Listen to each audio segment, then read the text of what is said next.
সব আলো একসাথে আসে না, কিছু আলো জন্ম নেয় অন্ধকারের ভেতর। রাকিব ছিল ঠিক তেমনই এক আলো। একদিন আমি এই গ্রাম ছাড়ব, কিন্তু ভুলব না।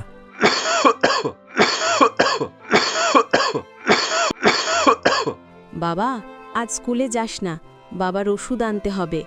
মা, আজ অঙ্ক পরীক্ষা। যা বাবা, পড়াশোনা ছাড়িস না, আমি কষ্ট সহ্য করব। অনেক স্বপ্ন এখানেই মরে যায়, কিন্তু রাকিবেরটা তখনও বেঁচে ছিল। রাকিব বাজারে কাজ করছে, মাথায় বইয়ের কথা ঘুরছে। এই ছেলে মন কোথায়? সাল পড়ায়। যার স্বপ্ন বড়, তার মন কখনো ছোট জায়গায় আটকে থাকে না।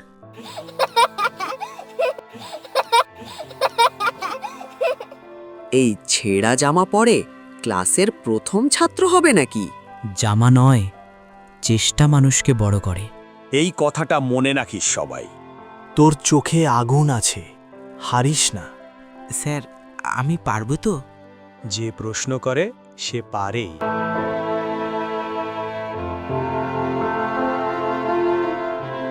ঘুমা বাবা। আজ নয় মা, স্বপ্ন রাখে। রাকিব এই পরীক্ষায় ফেল করেছে, সে খুব চিন্তিত। তার মা ও বাবাকে কি বলবে?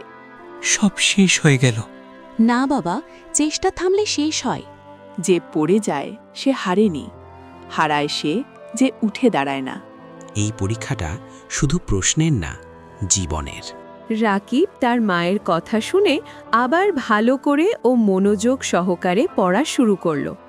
পরীক্ষা হলো, রাকিব ওই স্কুলে প্রথম হলো। বাবা, তুই পেরেছিস। গ্রাম তাকে ছাড়ল, কিন্তু তার শেকড় ছাড়েনি। আমি হার মানিনি, তুমিও মানিও না। আলো দূরে নয়, আলো জ্বলে ওঠে চেষ্টার ভেতর।